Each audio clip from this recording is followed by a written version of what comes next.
حضرت تھانی رحمۃ اللہ علیہ فرماتے ہیں کہ حرام لقمے کا، حرام غذا کا اثر یہ ہوتا ہے کہ جب وہ پیٹ میں جاتی ہے تو دل کے اندر سے نور نکل جاتا ہے،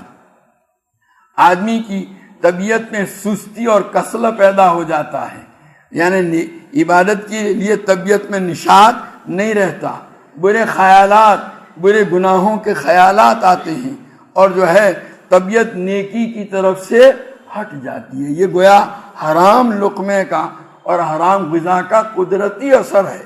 گویا اسی کو قرآن باری تعالیٰ فرماتے ہیں یا ایھا الرسول کلوا من الطیبات واعملوا صالحا، اے رسولو حلال غذا کھاؤ اور نیک عمل کرو۔ گویا حلال غذا کا قدرتی طریقہ، اسی کو حضرت سہل بن عبداللہ تستری آگے فرماتے ہیں ومن کان طعامہ حلالا اطاعتہ جوارحہ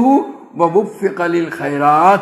کہ جس کی غذا حلال ہوگی اس کے اعضاء اطاعت و فرما برداری کریں گے، اور اس کو اللہ تعالیٰ کی طرف سے نیکی کی توفیق ہوگی۔ قدرتی طور پر اس حلال غذا کا نتیجہ یہ ہوتا ہے کہ آدمی جب کھائے گا نا تو اس کے دل کے اندر نیک کام کرنے کے جذبات پیدا ہوں گے قدرتی طور پر۔ یہ حلال غذا کا خاصہ ہے۔